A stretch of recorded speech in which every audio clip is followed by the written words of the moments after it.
people are lazy. They are entitled, self-absorbed snowflakes who live with their parents and possess no work ethic. Sound familiar? These are common stereotypes used to describe the most hated generation, the millennials. Millennials are people born from 1980 to 2000, and they're constantly bashed by the media and baby boomers who were born from 1946 to 1964. America has changed a lot since the baby boomers coming of age, and technology has transformed our world. It has altered our thoughts, our opinions, and how we tackle problems. One thing that really sets us apart, however, from our predecessors is the Great Recession of 2007 to 2009. According to the Federal Reserve History website, written on December 23rd, 2013, the Great Recession was, and I quote, the greatest economic downturn since World War II. The Bureau of Labor Statistics, or the BLS, states that unemployment had risen up to 10% during that time.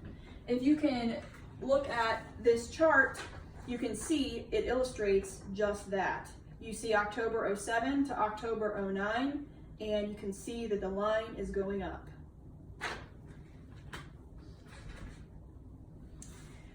Since then, the effects have been seen from the Great Recession in really high inflation, especially in the housing markets and college education. And because of this, because those things are essential to be stable and sustain life, it spells trouble. People should stop believing stereotypes about millennials without looking deeper into the situation. And why do baby boomers do this? Well, the issue is very complex and it contains many different facets, but today I will only go over a couple. So the inflated prices were mostly due to faulty legislation and government policies in place during the time, which caused a crash of the housing market and the Great Recession. According to a December 14th, 2017 article written by Huffington Post Michael Hobbs, in 2017, people aged 24 to 35 were only half as likely to be homeowners than people of the same age in 1975. Also, 1 in 5 millennials are living in poverty. Another effect of the Great Recession was the cost of college has gone up astronomically.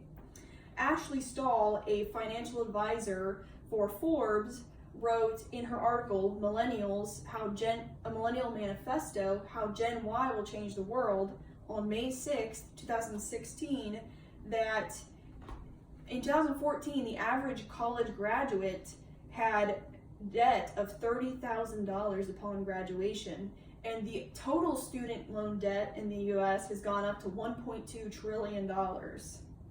That's something that the baby boomers did not have to deal with, and now millennials do. To compound the problem, the wages don't currently match up with the cost of living, and according to the NPR in an article, the NPR is the nationalpublicradio.org, written January 2nd, 2019, that the government has failed to raise the minimum wage according to inflation over the years, and that has led to a wage gap where it's not where it should be to be considered a living wage or a wage that can sustain life.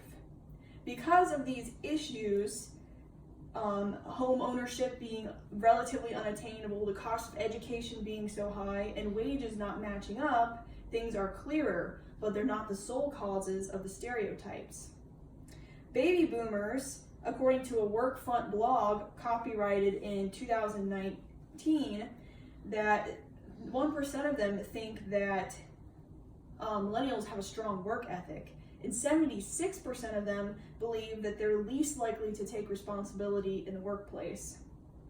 Millennials are of a new age, and they approach life differently. According to a May 2018 article written May 29th, the New York Times, Ronnie Karen Rabin said that the median age for marriage is 29 and 27, 29 for men, 27 for women. And in 1970, it was 23 for men and 20 for women. Being married later is most likely due to the financial stress that most millennials are under. Now we have identified some of the problems. Let's talk about the cause.